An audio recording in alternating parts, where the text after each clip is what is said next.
सहारा प्रणाम। मैं हूं उपेंद्र राय। हस्तक्षेप के इस स्पेशल एडिशन में आप सभी का स्वागत है। एक ऐसे आध्यात्मिक गुरु जिनके मानस में एक ओर जहां प्राचीन सनातन परंपरा की तत्व मीमांसा का विस्तार है, वहीं उसका दूसरा सिरा आधुनिक ज्ञान विज्ञान और अध्ययन अनुसंधान से सीधे तौर पर नाभि स्थल से संबद्ध है। हम बात कर रहे हैं एक ऐसे धर्मगुरु की जो अध्यात्म के जरिए मानव मात्र के कल्याण की कामना को वैराग्य की राह में नहीं बल्कि सामाजिक और राजनीतिक विषयों के मर्म को भी गहरे समझते हुए कर्मयोग में तलाशने को प्रेरित करते रहे हैं। एक ऐसे धर्मगुरु जो अध्यात्म की साधना के साथ जनमानस में सामाजिक मूल्यों की रक्षा के लिए प्रयासरत रहे हैं। जी, आज हम बात कर रहे हैं परमार्थ निकेतन के संस्थापक गुरुदेव स्वामी चिदानंद सरस्वती जी की, जो आज के हस्तक्षेप के इस स्पेशल एडिशन में हमारे साथ मौजूद हैं। गुरुदेव, सहारा समय पर हस्तक्षेप के इस विशेष शो में आपका बहुत बहुत स्वागत है। धन्यवाद, बहुत सुंदर। गुरुदेव, आज पूरी दुनिया के सामने एक बड़ा संकट मौजूद है। ऐसा संकट मौजूद है जो महामारी का रूप लेकर एक बड़ी आबादी को अपना शिकार बनाता हुआ दिखाई दे रहा है। इस महामारी का अभी तक न तो कोई कारगर इलाज मौजूद है और न ही इसको काबू कर पाने की दिशा में कोई कारगर वैक्सीन सामने आई है। ऐसे में मानवता के सामने मौजूद इस संकट से निकलने की राह क्या है?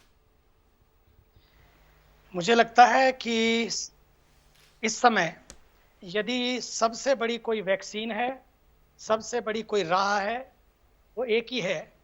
पहली बात तो डरे नहीं, लड़े नहीं, बल्कि अपने आप को पैनिक ना समझते हुए, प्रिकॉशन लेते हुए जहां हैं वहीं पर अपने घर में रहें, घर वालों के साथ रहें। साथ ही साथ जो सबसे बड़ी बात है वो ये है कि जो भारत सरकार ने, यूनिसेफ ने और WHO ने रेखाएं बनाई, खींची हैं, उन रेखाओं के भीतर रहें। लॉकडाउन की लक्ष्मण रेखा को बिल्कुल ना लांघें।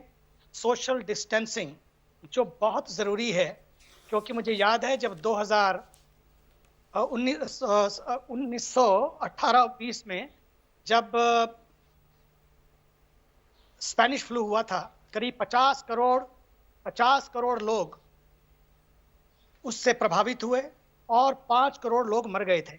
उस समय भी लॉकडाउन भी हुआ, कुछ सोशल डिस्टेंसिंग की भी दूरी के मानक तय किए गए, लेकिन कुछ लोगों ने उसे नहीं माना। जब नहीं माना तो उसका परिणाम सामने आया और बहुत सारे लोग उसका शिकार बने।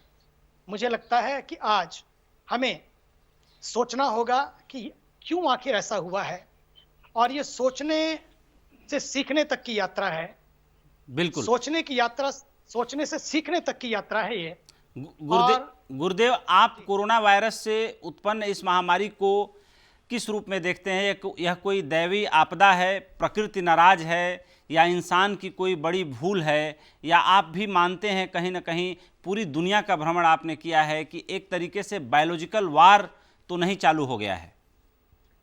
मैं समझता हूँ पहली बात तो ये है कि कुछ लोग नहीं बल्कि पूरा विश्व थम सा गया है। गरीब हो या अमीर, राजा हो या रंक, सब थम से गए हैं। लेकिन मैं जो देख रहा हूँ ये प्रकृति का एक संकेत है।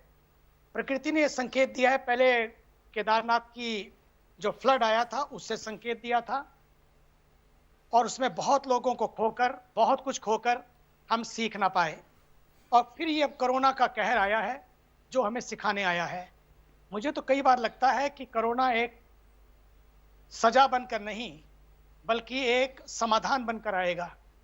ये एक मुझे लगता है कि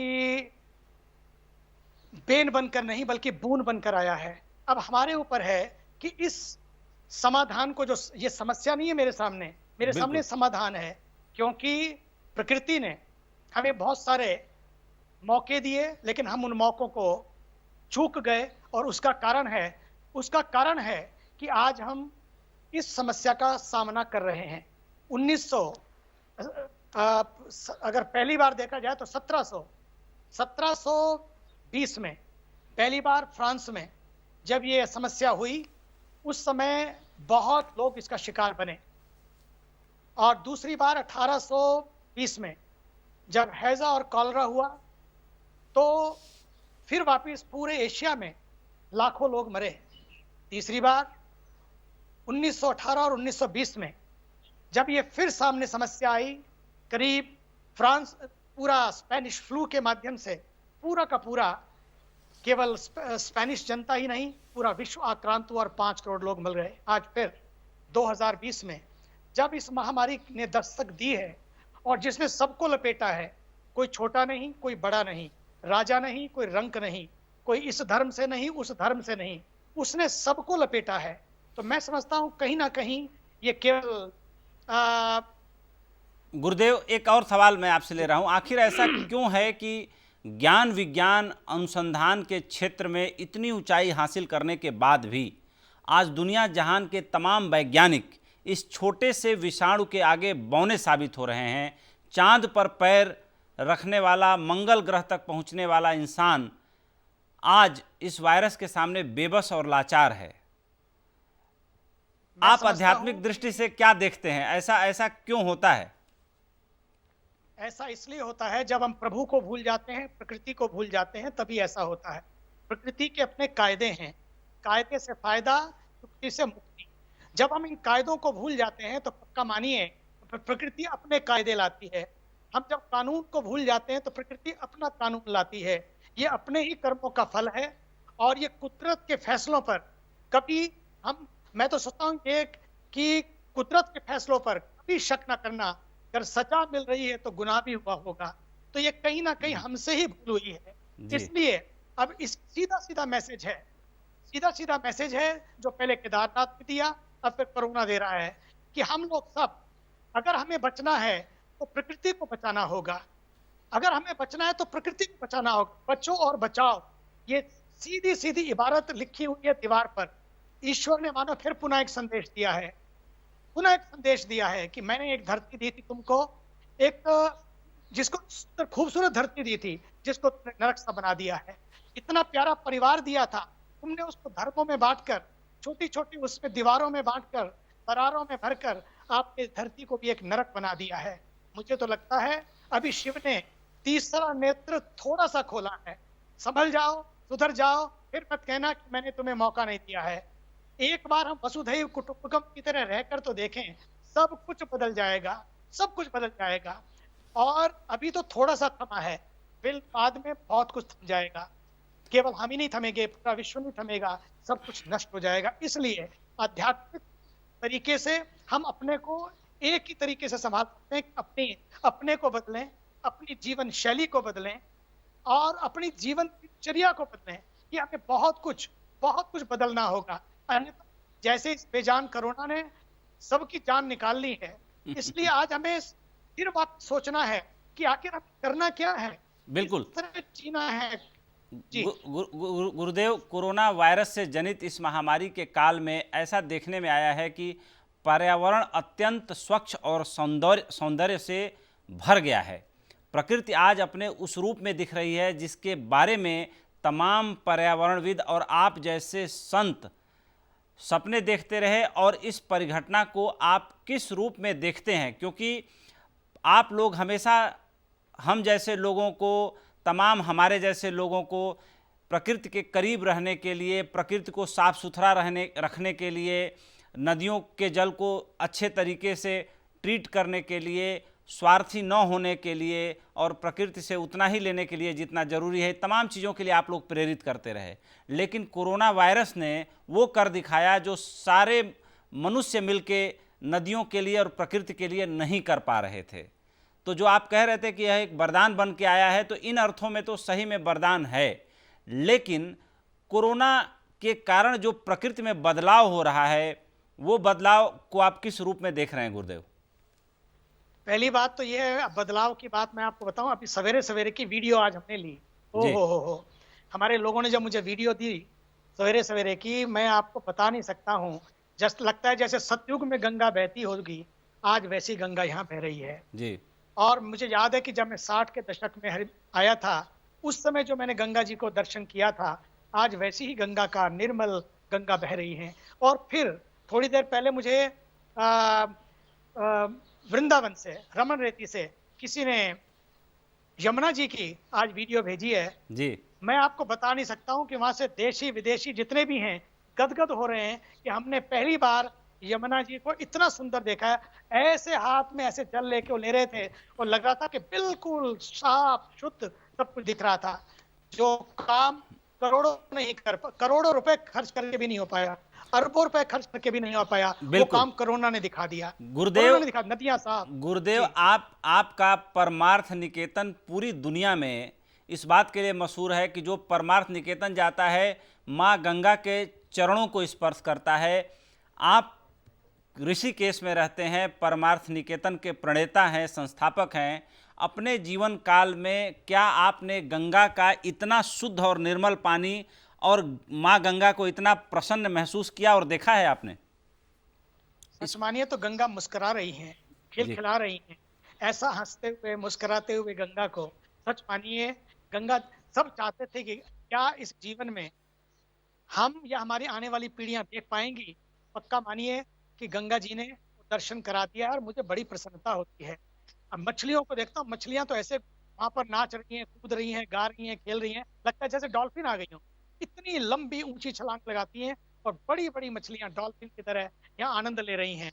और दूसरी बात यह है कि भारत के यशस्वी ऊर्जावान प्रधानमंत्री जी ने एक सपना लिया, शपथ ली। वाराणसी में गंगा ने मुझे बुलाया है और उन्होंने जब शपथ ली, उन्होंने कहा था कि स्वच्छ भारत अभियान में गंगा जी के लिए जितना बन पड़ेगा हम करेंगे। लेकिन मैं आज आपको बताना चाहता हूँ, जी। जब इरादा सच्चा होता है और पक्का होता है तो फिर भगवान भी उसमें, प्रकृति भी मदद करती है। आज उस स्वच्छ भारत अभियान में केवल स्वच्छ भारत नहीं, बल्कि लगता है कि प्रकृति ने सहयोग देकर स्वच्छ विश्व अभियान में पूरी प्रकृति को शामिल कर लिया है।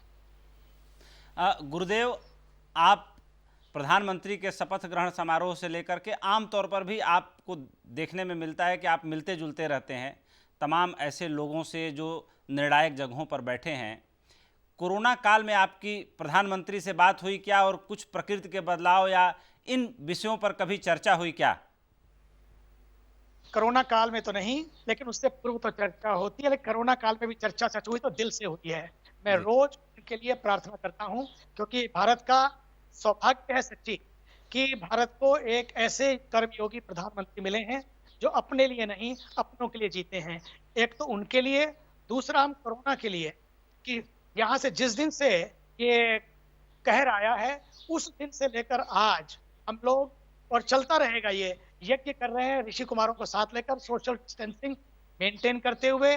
और अंदर बैठकर आपको आश्चर्य होगा, केवल मैं एक दिन गंगा जी के तट पर वहां पर गया, बाकी अंदर से खड़े होकर ही दर्शन कर रहे हैं, ताकि लॉकडाउन माने लॉकडाउन, अपने भीतर रहकर भीतर की यात्रा कर रहे हैं, भीतर उतर रहे हैं और भीतर का आनंद ले रहे हैं। तो भीतर बैठकर उनके लिए प्रार्थना, देश के लिए प्रार्थना, अपने जो स्वच्छता, अपने जो स्वास्थ्य कर्मी हैं, स्वच्छता कर्मी हैं, सुरक्षा कर्मी हैं, मीडिया कर्मी हैं, जो अपनी जान की बाजी लगाकर उन एरियाज में घुसते हैं जो हॉट स्पॉट हैं। अपने हार्ट को तभी होता है जब अपने हार्ट में उनके स्पॉट हो, तभी जाकर आप उस हॉट स्पॉट जा पाते हैं। MSR मीडिया भी अपनी मीडिया सोशल रिस्पॉन्सिबिलिटी निभा रहा है। मैं समझता हूँ सबके लिए भी यहाँ यज्ञ चल रहा है, ताकि वे व्यस्त रहते हुए भी अपने बच्चों से नहीं मिल पाते। वो लोग हैं जिनको सरकार से शिकायत है, कोरोना से शिकायत है, तो स्वास्थ्य कर्मियों से शिकायत है, या उनके लिए वो लोग कई बार दुर्व्यवहार कर रहे हैं। एक वो लोग हैं जो अंदर बैठकर कब दरवाजे खुले और बाहर निकले, और एक वो लोग हैं जो अस्पतालों में इन सब की सेवा कर रहे हैं कि कब दरवाजा बंद हो और हम वहां जाएं, दरवाजे खुले और हम जाएं, ताकि लोग समाज में स्वस्थ हों। गुरुदेव, हम स्वस्थ हों। गुरुदेव, प्रधानमंत्री जी की चर्चा चल पड़ी तो एक सवाल और ले लेता हूं यहाँ पर। मैंने कई और नामी हस्तियों से सवाल लिया है, आपसे भी ले रहा हूं कि प्रधानमंत्री के व्यक्तित्व में ऐसा आप क्या पाते हैं जो इतनी दीवानगी लोगों के मन में उनके लिए है, खास तौर पर वे लोग जो मन की बात सुनते हैं, जो गरीब हैं, जो अत्यंत पिछड़े हैं, जिनको अभी और सहारे और संबल की ज़रूरत है, आम तौर पर उन्हीं लोगों को ज़्यादा शिकायत रहती है। लेकिन उलट बात यह है कि वही लोग प्रधानमंत्री को सबसे ज़्यादा पसंद करते हैं और ऐसे बहुतायत लोगों के मन में प्रधानमंत्री के लिए बड़ी दीवानगी है। तो एक तो ये कि प्रधानमंत्री के लिए इतनी लाइकिंग क्यों है, और दूसरा कि आप प्रधानमंत्री को खास से विशेष क्यों पाते हैं? ऐसा क्या गुण है उनके अंदर जो उनको बहुत विशेष बनाता है? देखिए, जब वे प्रधानमंत्री जी नहीं थे, जब वे मुख्यमंत्री जी नहीं थे, उससे भी पूर्व और उससे भी पूर्व मैंने उनको बहुत करीब से देखा है। सच मानिए कि वो किसी संत से कम नहीं है।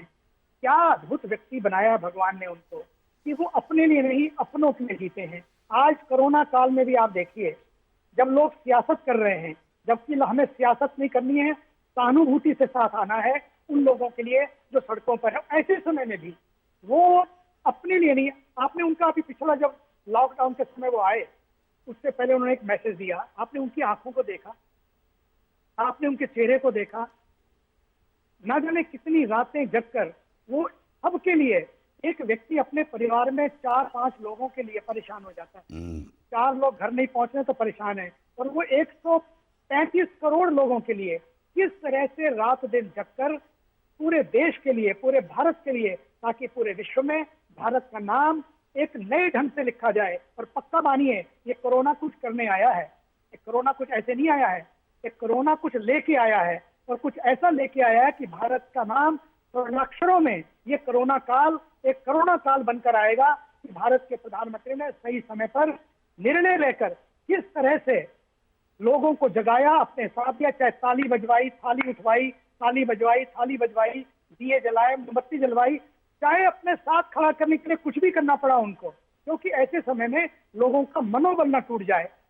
गुरुदेव, सच मानिए तो गुरुदेव, आपने अपने संबोधन में कहा कि नरेंद्र मोदी को मैं तब से जानता हूं जब वो कुछ नहीं थे, किसी पद पर नहीं थे, काफी पहले से आप जानते हैं। आपने एक संत ने प्रधानमंत्री को संत की उपाधि दी है। मैं जानना चाहूंगा कि आपने ये उपाधि क्यों दी? इसलिए दी है क्योंकि मैंने उन्हें देखा है। आज तो वो पद पर हैं, लेकिन जब कोई पद भी नहीं था, कद भी नहीं था, जब कोई प्रतिष्ठा भी नहीं थी, लेकिन मैंने उनकी निष्ठा का दर्शन किया है। जब व्यक्ति में निष्ठा होती है तो प्रतिष्ठा, पद और कद तो पीछे पीछे भागते हैं, लेकिन उसके बाद भी आज वो व्यक्ति ऐसा है जब सारा देश उनको चुन रहा था। Can you believe it? ऐसा कहाँ संभव है? लोग गुणा भाग करते रहते हैं, 3-13 करते रहते हैं कि कैसे कुछ करें कि अपना नंबर आना चाहिए, जब पूरा देश उनको चुनाव हो रहा था और वो सीधे चले गए केदारनाथ में, उस गुफा में जाकर बैठ गए और शांत 18 घंटों के लिए बैठ गए कि मैंने तुझे चुन लिया, तू भी मुझे चुन। ये बात नहीं, बल्कि इसलिए कि मैंने अपना कर्तव्य पूरा किया, मैं आ गया, और तुम्हें जो कराना हो। मेरा जीवन अपने लिए नहीं, आपके लिए है, समाज के लिए है। मैं समाज में भी आपको देखता हूँ, यही संत का काम है। संत अपने लिए नहीं, बस जो संत मूर्ति में उस प्रभु को देखता है, एक कोने में प्रभु को देखता है, फिर वो हर कोने में उस प्रभु को देखता है। यही उनका ख्याल है कि मैं किस तरह से अपनी जनता जनार्दन की, जनता ही जनार्दन है, नर ही नारायण है, माधव मानव ही माधव सेवा है, और मानव मानव एक समान, सबके भीतर है भगवान। इस भाव से वो सेवा करते हैं। सच मानिए, मैं तो कहना चाहता हूँ, मैं तो अपने मुस्लिम भाइयों से, लीडर से कहता रहता हूँ, मुझे तो बहुत मिलते हैं, हम लोग साथ साथ बैठते हैं। जब मैं उनके साथ बात करता हूँ, मैं उनको हमेशा कहता हूँ, आपको ऐसा प्रधानमंत्री नहीं मिलेगा, आपको ऐसा व्यक्ति नहीं मिलेगा, ऐसा इंसान नहीं मिलेगा जो आपके लिए सोचेगा।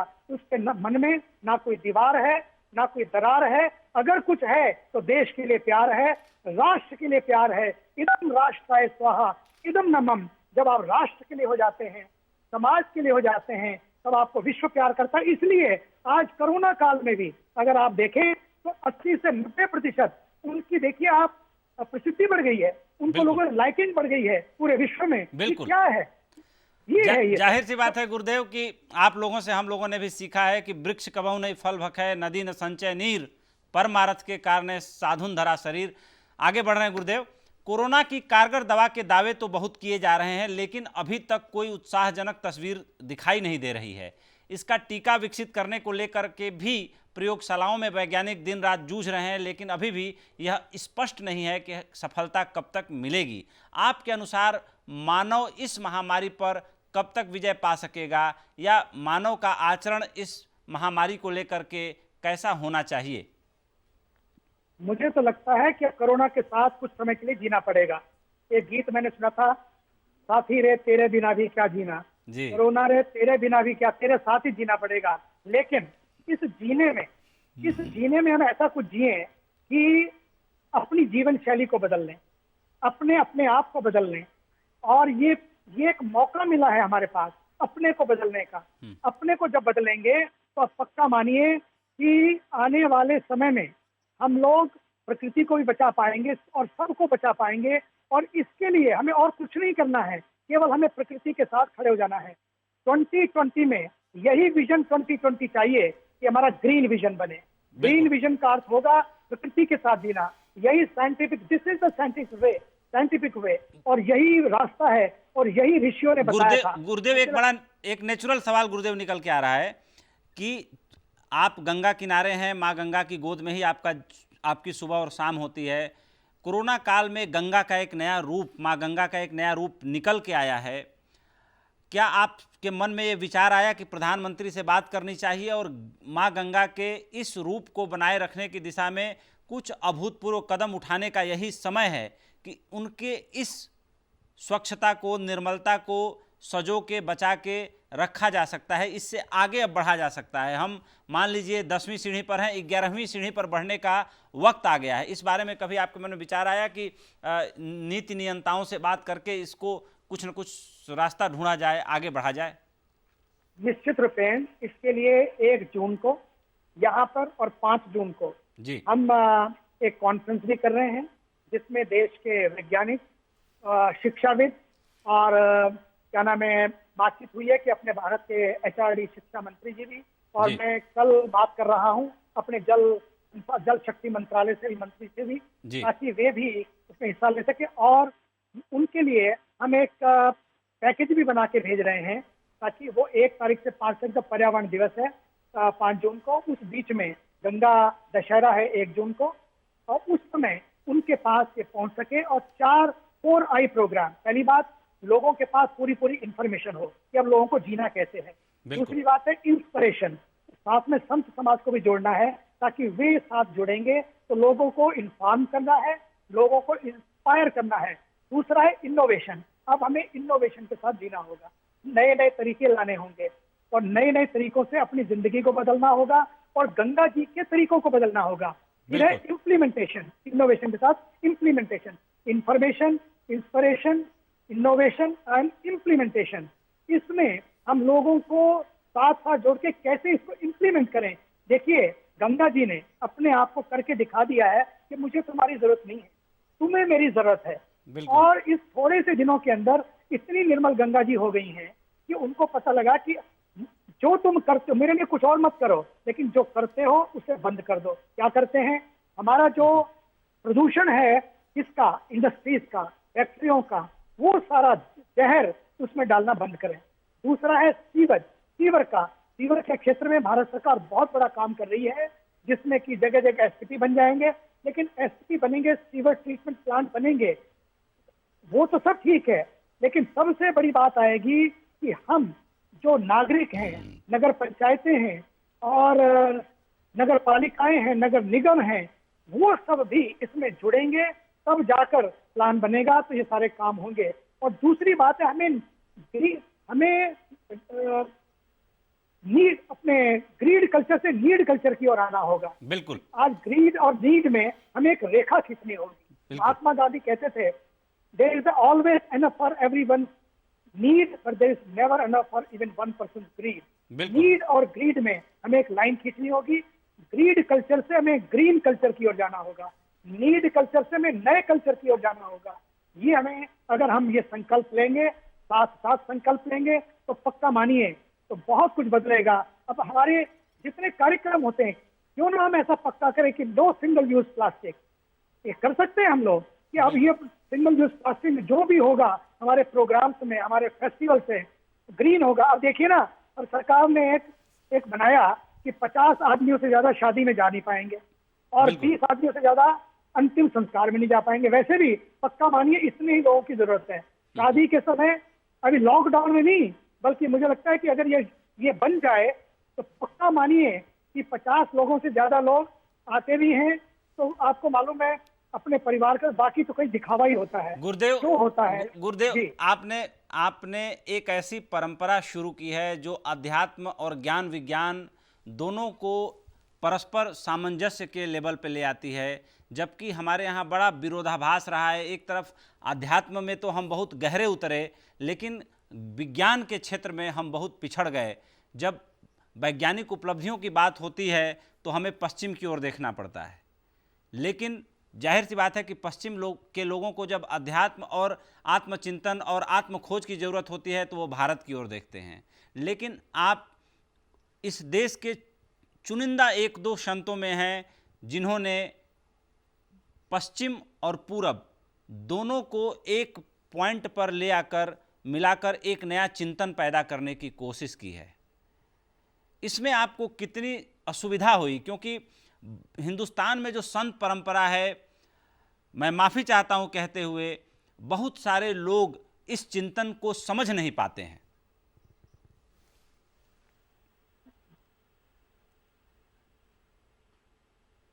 देखिए,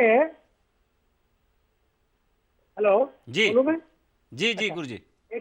देखिए प्रभु, समझ कुछ भी आप करते हैं जी समस्याएं तो आती हैं, लेकिन जहां समस्या आती है उनके साथ अगर बैठ जाएं तो समाधान भी निकलते हैं। मैंने तो ये देखा है, कुछ दो चीजें हैं, एक है लोगो, एक है ईगो। अगर अपने लोगों को, अपने ईगो को छोड़ दें तो पक्का मानिए बात बन जाती है। कुछ लोग हैं कि जिनसे आपको जा जोड़ना होता है, कुछ के साथ आपको जाके जुड़ना होता है। मैंने ये देखा है कि पूरे विश्व में जब ये बात आई तो मैंने इसको माना कि ये चीजें बदली जा सकती हैं। हाँ, कठिनाइयां जरूर हैं। ये माना कि इस जमी को गुलजार न कर सके हम, कुछ कांटे तो कम हुए गुजरे जिधर से हम। जहां से हम गुजरे थोड़ा थोड़ा परिवर्तन भी अगर हम करते हैं तो ला सकते हैं। मैंने संतों से भी बात की, महापुरुषों से बात की, महामंडलेशों से बात की। देखो भाई, कुंभ आ रहा है। कुंभ जब आ रहा है तो उस कुंभ को हम लोग किस तरह से करें कि हम लोग कुंभ से एक यात्रा शुरू कर सकते हैं। हाँ। कि कुंभ अगर चाहें तो अभी देखिए, पिछला कुंभ गया और पिछले कुंभ से अब नया कुंभ आ रहा है। अगर हम कोरोना की यात्रा को कुंभ यात्रा की ओर मोड़ लें तो हम लोग बहुत बदलाव इस कुंभ से ला सकते हैं। अगर नहीं तो अगर हमने नहीं बदला तो क्या पता ये कुंभ कैसा होगा। तो कहीं ऐसा ना हो कि इसको भी हमको ऑनलाइन देखना पड़े, भगवान ना करे ऐसा हो। इसलिए हम चाहते हैं, संकल्प करें कि इस कुंभ को देख सकें, लेकिन कुंभ से पहले हम ये पक्का करें कि ये कुंभ ग्रीन कुंभ होगा, ये कुंभ क्लीन कुंभ होगा, जिसमें ना पॉलिथीन होगा ना जिसमें थर्मोकोल होगा। कोई जरूरत नहीं बड़े बड़े द्वार बनाने की, बड़े बड़े गेट बनाने की। सच्ची मानिए, कुंभ में तो हम अपने भीतर के गेट खोलने के लिए आते हैं, ना कि बड़े बड़े गेट लगाने के लिए। बहुत बेहतर बात कही गुरुदेव आपने। एक सवाल और मेरे जहन में आ रहा है। देखिए, बाहर आग लगी हो तो उसे विज्ञान की बाल्टियों से हम बुझा सकते हैं और जो है फायर ब्रिगेड बुला के बुझा सकते हैं, लेकिन आग अगर आदमी के अंतर मन में लगी हो तो उसको बुझाने के लिए जाहिर सी बात है कि अध्यात्म चाहिए, स्पिरिचुअलिटी चाहिए और मन की शांति चाहिए। हमारे देश में भले हम लोग अध्यात्म के प्रणेता रहे हों, लेकिन जिस तरह की बीमारियां इंसान को घर कर रही हैं, खास करके कोरोना काल में लोग अपनी क्रिएटिविटी को भूल चुके हैं, जिस पर आप हमेशा जोर देते रहे हैं। अब अवसाद के शिकार हो रहे हैं, उनको ये पल काफ़ी भारी पड़ रहे हैं जो उनको परमात्मा ने बहुत मुश्किल से दिए हैं। अध्यात्म जो है आदमी को, या सच्चा गुरु आदमी को अनलर्न करता है, उसको बांस की पोंगरी बनाता है, उसे खाली करता है ताकि उसके ऊपर कुछ लिखा जा सके। गुदे हुए कागज गुरुजी बाजार में रद्दी के भाव बिकते हैं, लेकिन जो कोरे कागज होते हैं उन पर ही संभावना होती है कुछ लिखे जाने की, कुछ कहे जाने की। ऐसी स्थिति में जब हमें कोरा कागज बनने का मौका मिला है तो ऐसा क्यों हो रहा है कि आदमी ऊब रहा है, परेशान हो रहा है? तड़फड़ा रहा है कि किसी तरह से हमें बाहर निकलने को मिले, वही वही व्यस्त जीवन मिले, वही दौड़ भाग वाली जिंदगी मिले, जबकि ये वरदान है कि आपको अपने साथ रहने के लिए, कुछ अकेले पल बिताने के लिए, परिवार के साथ पल बिताने के लिए समय मिला है और आप अपने अंदर की आग को अध्यात्म और स्पिरिचुअलिटी से ठीक अच्छे तरीके से हैंडल कर सकते हैं, लेकिन लोग नहीं कर पा रहे हैं। इसके क्या कारण है गुरुजी? देखिए प्रभु, इसमें दो बातें हैं। जब व्यक्ति भीतर खाली होता है तो वो बाहर से भरने की कोशिश करता है और बाहर दौड़ता है।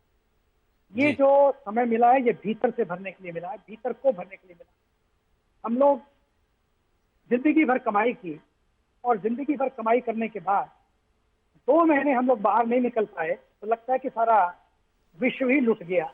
अगर हम पूरी जिंदगी कमा के 2 महीने आराम से नहीं बैठ पाए तो क्या आप 2 महीने बाहर निकल के पूरी जिंदगी नहीं कमा लेंगे? ये क्यों होता है? क्योंकि हम भीतर खाली हैं।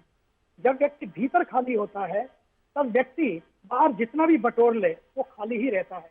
आज आप देखिए, आज व्यक्ति जब बाहर दौड़ता है, बाहर कमाता है, इतना इकट्ठा करता है कि सब कुछ सेट कर लेता है। वो टीवी सेट, सोफा सेट, ये सेट, वो सेट, सब set, bathroom set, drawing room set, living room set, लेकिन सब कुछ सेट करते करते व्यक्ति भीतर खुद को अपसेट कर लेता है।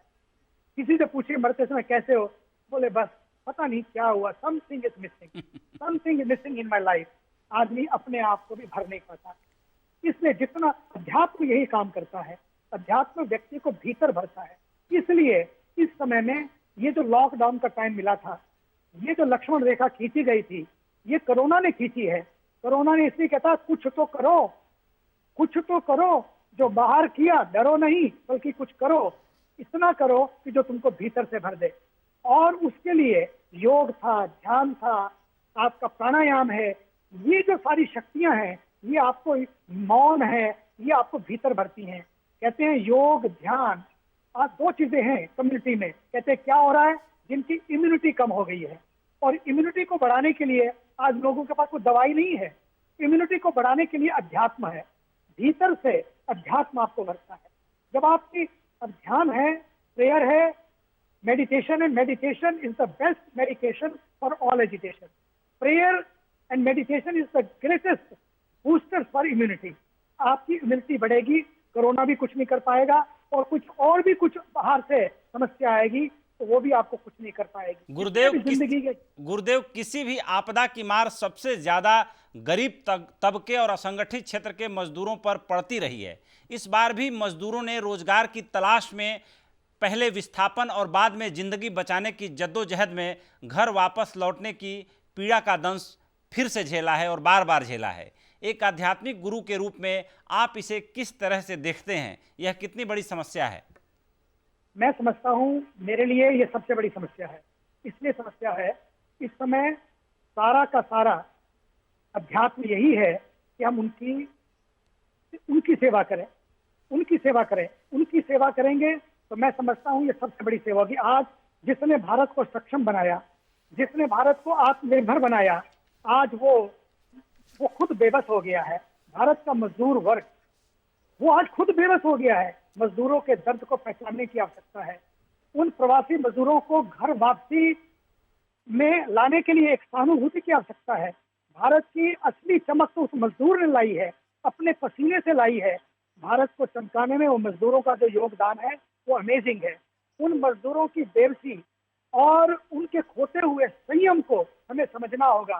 प्रवासी मजदूरों के इस समय उस समय पैकेज की जरूरत नहीं है, उनको सुरक्षित पहुंचाने की जरूरत है ताकि वो अपने घर वालों के साथ पहुंच सके। इसलिए जहां भी वो हैं, चाहे कुछ भी करना पड़े, बाकी चीजें बाद में होती रहेंगी, भवन बिल्डिंगें बाद में बनती रहेंगी।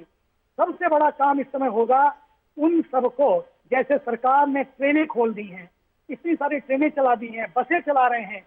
मैं समझता हूं इस समय उन सबको अपने ठिकाने तक पहुंचाने की जरूरत है। और वो भी जब अपने ठिकाने तक पहुंच जाएं तो वो भी वहां जाकर होम क्वारंटाइन हो जाएं, किसी से मिले नहीं तो अपने घर वालों को भी दे दें। गए थे घर वालों से मिलने के लिए, लेकिन हो ये जाएगा कि वो घर में आपदा बन के जाएंगे। इसलिए पहले तो उनकी आपदा दूर हो, उनको राहत मिले, उनको घर पहुंचाया जाए। जब वो घर पहुंच जाए तो वो बिल्कुल लॉकडाउन में रहें, सोशल डिस्टेंसिंग मेंटेन करें, 2 गज की दूरी, जो बहुत है जरूरी उतना ही नहीं बल्कि अपने को घर में अकेले कर लें। उस अकेलेपन में भी अपनेपन से भरें, अपनों से दूर थोड़े दिन रहें लेकिन अपनेपन से भरे लेंगे तो खुद भी सुरक्षित रहेंगे, अपने परिवार को भी सुरक्षित रखेंगे, गुरुदेव, देश भी सुरक्षित। गुरुदेव आगे बढ़ रहे हैं। तमाम जानकार और विश्लेषक अब ये घोषणा कर रहे हैं कि कोरोना आपदा अगर टल भी गई तो ये दुनिया अब पहले जैसी नहीं रहेगी। हमारे रहन सहन, आचार व्यवहार और सोच सब में एक अमूल चूल बदलाव आएगा, यानी हमारे सामाजिक संबंधों में भी एक नई चुनौती सामने आएगी। आप इन चुनौतियों को किस रूप में देख रहे हैं? मैं समझता हूँ ये बहुत बड़ी चुनौती है। इसमें कई तरह की चुनौतियां हैं।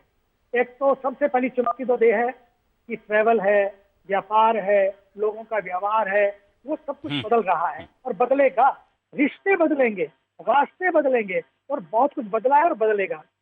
भाव में जीने वाला व्यक्ति, भारत तो भाव में जीता था, वो भय में जीने लग गया, हर चीज पर शक होने लग गया। मुझे तो कई बार चिंता होती है कि पोस्ट कोरोना के बाद कहीं ऐसा ना है कि मानव तो बचे और मानवता समाप्त हो जाए, हमारे संस्कार समाप्त हो जाए। इंसानियत को बचाए रखना भी बहुत जरूरी है। इसके लिए अंतर्मुखी होकर जीना होगा, एक दूसरे को समझना होगा, अपनों को अपनेपन से भरना होगा। केवल इंटरनेट से काम नहीं चलेगा। इंटरनेट से लोग बहुत जी लिए, पूरी दुनिया से जुड़ गए लेकिन अपनों से कट गए। आज इंटरनेट से भी जुड़े और इंटरनेट से भी जुड़े, भीतर से भी जुड़े। लोगों के अपने आपस के केवल व्यापार नहीं, अपने व्यवहार को भी देखें। व्यापार को आप लोग होम अवे, अपने ऑफिस को घर में ऑफिस बना लेंगे, वहां से भी कर लेंगे। कहीं ऐसा ना हो घर में ऑफिस बन जाए तो वहाँ डोमेस्टिक वायलेंस हो जाए, वहां पर एक दूसरे से लड़ने मरने लगे। क्योंकि जब आदमी ज्यादा करीब रहने लगता है, ज्यादा साथ साथ रहने लगता है तो उबने लगता है, एक दूसरे से। बिल्कुल, उसको लगता है उसी कच्छे में, उसी पैंट में, उसी निक्कर में, उसी कच्छे में दाढ़ी नहीं बनाई, बाल नहीं बनाए, तुमने लिपस्टिक नहीं लगाई, अरे तो मुसीबतें। तो ये सब ना हो, हम लोग लिपस्टिक के दौर में ना लौटें। हम लोग दाढ़ी और बाल ना देखें बल्कि एक दूसरे के दिलों को देखें, बिल्कुल एक दूसरे के भीतर के रिश्तों को देखें। ऐसा ना हो कि रिश्ते भी किश्तों में जो हो गए थे वो वापस लौट आए, इसलिए कोरोना आया। गुरुदेव, कोरोना आपदा का सबसे बड़ा असर लोगों के मन पर भी पड़ा है। भय और अनिश्चितता के माहौल में लोग अवसादग्रस्त हो रहे हैं, जैसा हमने चर्चा किया। और शायद यही वजह है कि लॉकडाउन में थोड़ी सी ढील मिलने पर शराब और गुटखा, इन सब व्यसनों की जो दुकानें हैं, उन दुकानों पर रातों रात लंबी लंबी लाइनें लग गईं। सोशल मीडिया पर एक से एक विजुअल शेयर होते रहे। आप खुद सोशल मीडिया पर ध्यान रखते हैं, देखते रहते हैं। महामारी लोगों को और ज़्यादा असुरक्षित और ज़्यादा आक्रामक बना रही है, और अगर ऐसा है तो इससे निजात पाने का आप क्या तरीका समझते हैं? मैं समझता हूँ कि इससे निजात पाने का एक ही तरीका है कि हमें खुद को बदलना होगा, खुद को बदलना होगा। क्योंकि मुझे बड़ा दुख हुआ देखकर कि एक एक दिन में करोड़ों करोड़ों रुपए की शराब बिकी और शराब पीकर लोग लुढ़कते मिले, एक्सीडेंट हुए और घर में डोमेस्टिक वायलेंस बढ़ी। गुरुदेव, बीच में रोक रहा हूं आपको। लोग शराब पीते क्यों हैं गुरुदेव? बेहोशी की हालत में वो क्यों जाना चाहते हैं? ऐसा क्या होता है कि वो बार बार किसी चीज को भूलने की कोशिश करते हैं? वो क्या ऐसा मनोविज्ञान है? क्योंकि आपने इस पर काफी काम किया है और हजारों करोड़ों लोगों से आप अपने जीवन में मिल चुके हैं, देख चुके हैं, उनको एडवाइस कर चुके हैं। तो शराब क्या करती है ऐसा? देखिए, मुझे याद है कि 40 साल पहले जब मैं अमेरिका गया तो मैंने वहां पर एक ऐड देखा दुकानों के सामने, वेकअप विद मेकअप। मैंने कहा ये क्या, वेकअप विद मेकअप, मतलब आप उठो भी तो मेकअप लगा के उठो। मेकअप बाद में होता है कि पहले, लेकिन ऐसा मेकअप लगा के सो तो सवेरे भी आप उठें तो आपको मेकअप जैसे आप लगे। ये जो बाहर से मेकअप करने की आदत है तो आप पक्का मानिए तो लाइफ में ब्रेकअप ही होता है। पक्का मानिए, क्योंकि जब आप भीतर से खाली हैं तो आप बाहर से कुछ भीतर डालते हैं।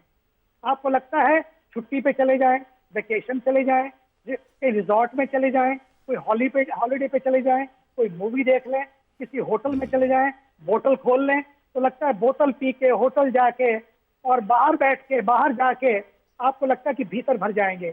बोतल खत्म तो जितना नशा था वो खत्म, आपकी हॉलीडे खत्म तो आपका मजा खत्म, आपकी मूवी खत्म तो हॉलीडे आपका मजा खत्म। क्योंकि ये बाहर के जितने भी मजे हैं ये आपको भीतर नहीं भर सकते हैं।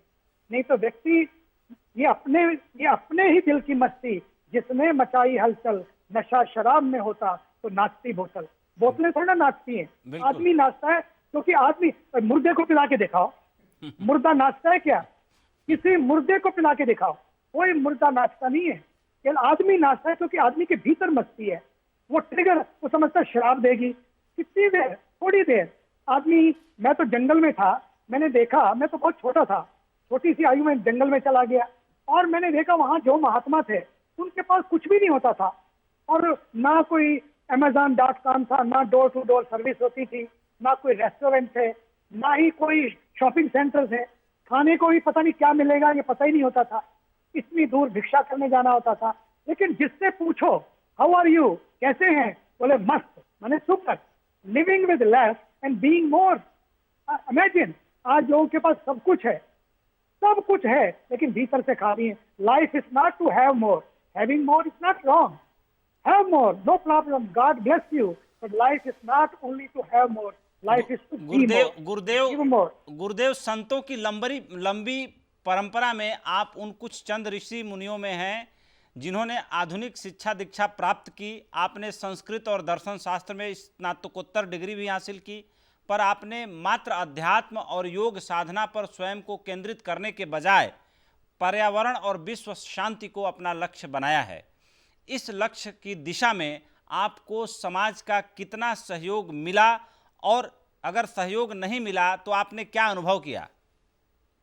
देखिए, पहली बात तो मुझे सब जगह सहयोग मिला, क्योंकि जब आप अपने लिए नहीं करते हैं तो आपको प्रकृति सहयोग करती है, प्रकृति सहयोग करती है। और जब प्रकृति सहयोग करती है तो पूरा विश्व आपको सहयोग करता है, पूरा विश्व आपके साथ चल पड़ता है। तो मैं जहां गया, मैं सोचता बाद में हूँ, चीजें पहले होने लगती हैं। यही जंगल में होता था, यही आज होता है। कोई ऐसा प्लान नहीं बनाते हैं, लेकिन कोई चीज सामने आई, एक समस्या, चाहे वो सुनामी हो, चाहे वो केदारनाथ की समस्या हो, या कोई और समस्या हो, आप गए, आपने सोचा और वहीं से साधन इकट्ठे होना शुरू हो जाते हैं। मैं ऐसा मानता हूँ कि ये चीजें हम नहीं करते हैं, कोई करने वाला है। जब कोई करने वाला है तो कोई करा लेता है, और जब कोई करा लेता है तो उस समय ये मान के चले हम एक निमित्त मात्र हैं, गुरुदेव, इंस्ट्रूमेंट है। गुरुदेव, समय की सीमा थोड़ा सा अब आगे बढ़ रही है, लेकिन हम छोटे छोटे जवाब ले रहे हैं। आप अपने प्रवचनों में क्रिएटर के साथ साथ क्रिएशन की भी उपासना पर हमेशा बल देते रहे हैं। इस रूप में ईश्वर के साथ साथ ईश्वर की रचना, प्रकृति की पूजा पर आपका जोर रहा है। आपने पर्यावरण की रक्षा के लिए धार्मिक रीति रिवाजों में भी परिवर्तन की अलग जगाई। इस क्रम में आपने अंतिम संस्कार में लकड़ी के लिए पेड़ों की कटाई और मूर्ति विसर्जन जैसे विषयों को लेकर बात उठाई। इन रीति रिवाजों के बदलाव में भी लोगों को प्रेरित करने में आप जो है हमेशा तत्पर रहे, लेकिन आपने कितनी सफलता पाई? क्योंकि कर्मकांड, रीति रिवाज, मूर्ति विसर्जन, ये ऐसी चीजें हैं जिनसे लोग डिगते नहीं, हटना नहीं चाहते। जी, मुझे लगता है कि समय आ गया है, अब थोड़ा सा डिगना पड़ेगा जी, नहीं तो बहुत कुछ डिग जाएगा, बहुत कुछ डूब जाएगा। अगर डूबने से बचाना है, धरती को बचाना है, धरती बचेगी तो धर्म बचेगा, धर्म बचेगा तो सब कुछ बचेगा। और उस धर्म को हमें इनोवेटिव बनाना होगा, नए ढंग से लाना होगा। और ये आने वाला कुंभ, इसमें हम प्रयास कर रहे हैं, ऐसे कुछ नमूने लाएंगे जिसमें लोगों को जागृति हो, लोग जाने। ये जो अंतिम संस्कार की प्रक्रिया है, आप देखिए हमारे देश में करीब 7 से 8 करोड़ पेड़ कटते हैं केवल अंतिम संस्कार के लिए, यज्ञ के लिए और होलिका दहन के लिए। 7 से 8 करोड़ पेड़, वो भी पुराने पेड़। एक पेड़ को उगाने में हमारी जिंदगी लग जाती है, और उसकी जो पूर्वजों ने लगाया उसको हम तुरंत काट देते हैं। हम क्या करें? हमने सोचा है इसके लिए हम 2 काम करें, एक तो पेड़ ना काटें, और लेकिन करें क्या? संस्कार तो करना है। उसके लिए हमारी गौएं सड़कों पर घूमती हैं, इसके लिए मशीन का आविष्कार भी हो गया है, हम लोगों ने उसकी मशीनें भी बनवा ली हैं, और वो मशीन के माध्यम से ग्रीन क्रेमेटोरियम बने। अगर हरित क्रेमेटोरियम बने, हरित शवदाह बनेंगे तो तीन उसमें कई फायदे। नंबर 1 लकड़ी बचेगी, नंबर 2 जलवायु बचेगी, पेड़ नहीं कटेंगे और वायु शुद्ध होगी। तीसरी बात, जो इतनी सारी राख है वो सारी गंगा जी में नहीं जाएगी। उसके जो गोबर के उपले हैं उससे पर्यावरण भी शुद्ध रहेगा। तो गोबर के उपलों से हम लोग इसको करेंगे तो उससे गौ सड़क पे नहीं रहेगी, माता बहनों को काम मिलेगा और पर्यावरण बचेगा, प्रकृति बचेगी, शुद्ध हवा होगी, पैसा बचेगा। इससे 1/3 में इसका काम हो जाएगा। हमने अपने यहाँ परमार्थ निकेतन में पक्का नियम बना लिया है कि हमारे यहाँ जो भी ये संस्कार अब होंगे इसी तरह से होंगे। हवन भी हमारे यहाँ पर गोबर के उपलों से होता है। होली भी हम अगर जलाते हैं तो हम लोग उसको भी गोबर के उपलों से जलाते हैं। इसमें एक बात और जोड़ूं मैं कहना चाहूंगा, कुछ लोगों को ये अखरेगा, लेकिन समय आ गया है अखरे, लेकिन अब जब सब कुछ बिखर जाएगा तब तो ना संस्कृति बचेगी ना संस्कार बचेंगे। थोड़ा सा अखरता है, एक सेकंड, ये बहुत जरूरी है। अखरता है तो अखरे। मैं कहना चाहूंगा हम लोग जो ये सारे अपने अंतिम संस्कार करते हैं, हमारे जो शवदाह गृह होते हैं, हम क्या करें उन शवदाह गृहों के आसपास में 2 किलोमीटर इस तरफ 2 किलोमीटर इस तरफ हमें ये करना चाहिए कि वहां पर हम लोग प्रियजन स्मृति वन बना लें। जब वो सब लोग वहां पर संस्कार कर रहे होते हैं हमारे प्रियजन का, उस समय वो तो 2-4 बच्चे परिवार के करते रहें, बाकी लोग बैठ के उस किनारे किनारे गड्ढे खोदें और जब अस्थियां चुन लें तो थोड़ी सी अस्थियां तो गंगा जी में डालें ताकि हमारी संस्कृति बचे और उसके बाद हमारी प्रकृति बचे, उसके लिए पर्यावरण बचे। थोड़ी सी गंगा जी में डालें ताकि हमारा जो कल्चर है वो बचे। लेकिन नेचर को बचाने के लिए बाकी जो अस्थियां हैं वो जाकर चौथे दिन जब फूल चुने, उसके बाद जब 13वां हो जाए या बाद में उसी समय जो भी वो तो बनाया जा सकता है, उसी समय जाके थोड़े थोड़े फूल उन गड्ढों में डालें और फिर जब पौधे आ जाए हर बार उनको देखने जाएं। जीते जी पिताजी माताजी प्रियजन वो हमारी रक्षा करते रहे, फल दिए हमको और जाने के बाद और फल देते रहेंगे पेड़ों के लिए, पक्षियों के लिए, केवल हमारे लिए नहीं है, पर्यावरण उन सब के लिए है। तो इसके लिए पर्यावरण भी बचेगा, प्रकृति बचेगी, संस्कृति बचेगी, संस्कार बचेंगे। बहुत बेहतर गुरुजी, प्रकृति को हमने क्या लौटाया ये आपने हमें आज बताया और हमें लौटाना ही चाहिए इस रूप में, नहीं तो और रूपों में। जिस सैनिटाइजेशन की चर्चा हम आज जोर शोर से सुन रहे हैं उसको लेकर आपने दशकों पहले जन जागरण अभियान शुरू कर दिया था। एक योगी का सामाजिक मुद्दों को लेकर आगे बढ़ना कम ही देखा गया है। क्या आपको सामाजिक कार्यों को लेकर कभी विरोध या आलोचना का भी सामना करना पड़ा? नहीं, कई बार ऐसा होता है, कुछ लोग कई बार जब नहीं समझ पाते हैं तो ये बातें आती हैं कई बार, लेकिन मुझे लगता है कि इन विरोधों की परवाह नहीं करनी चाहिए। अपना लक्ष्य सही होना चाहिए, विनम्र बने रहना चाहिए ताकि किसी को उस विरोध के कारण हम ऐसा ना करें कि उसको हम कटुता से बोल दें या कटुता से उत्तर दें। हमें रिएक्ट नहीं करना है, हमें रिस्पॉन्ड करना है।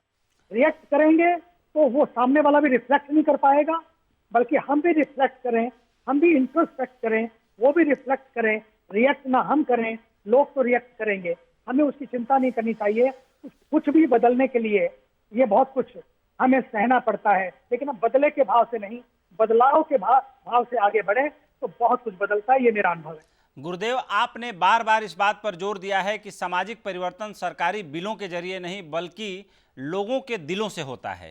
हृदय परिवर्तन का विचार सनातन परंपरा में निहित है, लेकिन दुनिया के अन्य दूसरे पंथ तो धर्मांतरण पर ही जोर देते रहे हैं।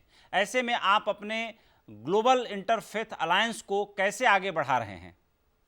मुझे लगता है कि जब ये मेरे मन में बात आई तो मैंने सबसे पहले तो गंगा जी की बात मैंने सोची कि क्या करना चाहिए, क्योंकि मैं गंगा के तट पर ही बचपन में साधना करने का मौका मिला, बचपन से जल की महिमा को समझा।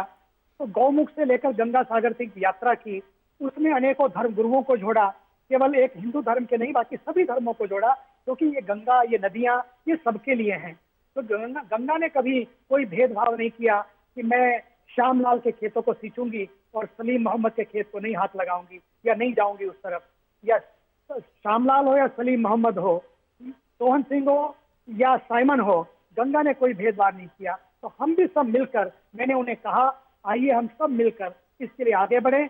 नदियां सबके लिए है, तो हम सब मिलकर नदियों के लिए सोचें। तो इसके लिए हमने पूज्य शंकराचार्य जी, पूज्य मुरारी बापू, पूज्य भाई श्री, बड़े बड़े महामंडलेश्वर आचार्य, जगत गुरु संत सभी से बात की, और आदरणीय दलाई लामा जी से बात की, आदरणीय पोप से भी बात की जब मैं वेटिकन में था, और इसके लिए कई यात्राएं भी निकाली। और कुंभ के पर्वों को भी हमने बार बार कुंभ के पर्वों पर इसके लिए स्पेशल कार्यक्रम किए, एक हरियाली अमन यात्रा, एकता यात्रा की, ताकि जितनी पिछले मानसून में 1000 मदरसों में, मंदिरों में, पब्लिक यूटिलिटी प्लेसेस में 1000 उस जगहों में जाकर लाखों पेड़ लगवाए। उससे क्या हुआ, केवल पेड़ ही नहीं लगे बल्कि प्यार भी आगे बढ़ा, लोगों के दिल जुड़े, दरारें मिटी, भर गई और दीवारें टूटी, और मैं देखता रहा उसका असर। जी गुरुदेव, आखिरी सवाल आपसे ले रहा हूं। पालघर में संतों की जो हत्या हुई वो बहुत ही दर्दनाक घटनाक्रम पुलिस की मौजूदगी में और सैकड़ों लोगों की आंखों के सामने हो गया। जाहिर सी बात है इस घटना ने सबको झकझोर के रख दिया, लेकिन कभी कभी इस तरह की घटनाएं जब होती हैं तो समाज का एक ऐसा चेहरा दिखता है जो बहुत ज़्यादा उद्वेलित और परेशान कर देता है। आपने इस चेहरे, समाज के इस चेहरे, और जो लोग वहां उपस्थित थे, पुलिस वाले जो उपस्थित थे, आखिर में ऐसी मनोदशा क्यों हो जाती है कि कोई बाहर निकल के नहीं आता और अपना शौर्य और पराक्रम दिखा के ऐसी घटनाओं को रोकता नहीं? क्या कहना चाहेंगे आप? जब हम अपनी संस्कृति को भूल जाते हैं तो विकृति पैदा होती है। हमारी वसुधैव कुटुंबकम की संस्कृति है, हम मानते कि हम सब एक परिवार हैं, लेकिन जो वहां देखा हमने उस दिन, जो दृश्य देखे हैं, वो दिल को हिला देने वाले थे, अंतर तक रुला देने वाले थे। कांप गए हम लोग, रूह कांप गई कि ऐसा भी हो सकता है, क्या लोग इस तरह से भी जीते हैं। मुझे लगता है कि जब धार्मिक रूप ले लेती है, और उस हिंसा, वो कई तरह की हिंसा होती है, एक शारीरिक हिंसा होती है, कोई भावनाओं की हिंसा होती है, कोई मौखिक और सांस्कृतिक रूप से लोग हिंसा करते हैं। लेकिन मुझे लगता है कि ये तभी होता है जब लोगों के भीतर नफरत होती है, लोगों के भीतर मोहब्बत नहीं होती है, और कानून, चाहे किसी भी तरह की हिंसा हो, कोई मान्यताएं कानून इसकी नहीं देता है। ये कई बार लोग देखते हैं कि ना, ये जो एग्रेसिव हो जाते हैं, ये क्यों होते हैं? क्योंकि ना तो वो अपने धर्म का पालन करते हैं, ना ही उनको ये शिक्षा दी जाती है। और कुछ लोग तो जब धर्म में कन्वर्ट हो जाते हैं, वो एक बड़ा सेंसिटिव मुद्दा बन जाता है, और जब ये सेंसिटिव मुद्दा बन जाता है तो उसकी वजह से तो फिर लोग बड़े ही हिंसक बन जाते हैं। अब ये छोटा सा मुद्दा था, अगर चाहते तो मैं, अच्छा बात दूसरी, पुलिस वाले को देखिए, पुलिस वाले ने भी ऐसा सौंप दिया, वो महात्मा उसको पकड़ रहे थे लेकिन उन्होंने उसको सौंप दिया। ये यहाँ पर दिखाई पड़ता है हृदय हिंसा। लगता है कि समाज कहाँ जा रहा है, आज पढ़ लिख कर भी लोग किधर जा रहे हैं। आज लोग, people are being educated but they are not cultured, culture is being lost, culture of oneness, culture of togetherness, culture of allness, this is being lost. आदमी, मुझे लगता है कि ये इंसानियत का कत्ल था, ये केवल एक मानवता का कत्ल था, एक संत नहीं बल्कि उस पूरे धर्मत्व का कत्ल था। क्या यही धर्म सिखाता है? धर्म को जोड़ता है, कि धर्म हमेशा हमको जोड़ता है।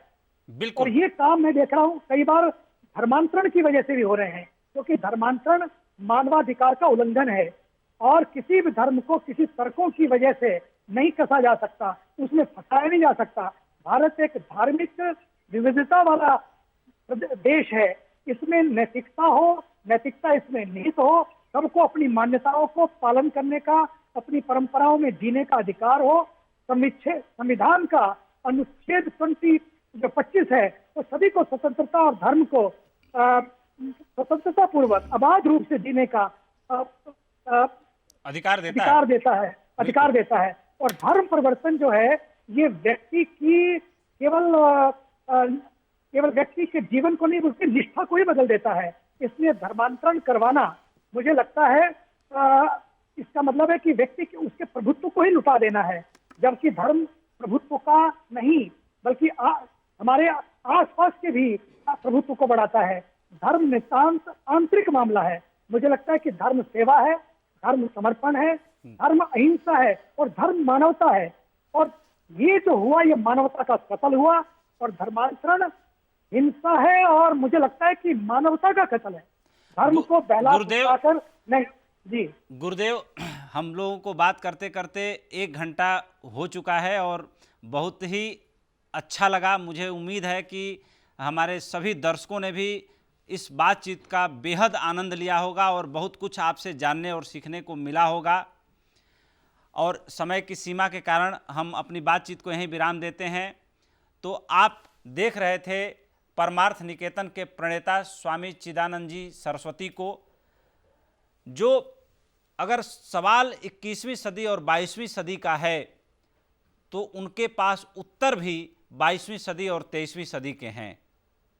वो कभी भी उत्तरों के प्रति उदासीन नहीं रहते और 5वीं सदी और 7वीं सदी की किताबों से उत्तर लेकर नहीं आते।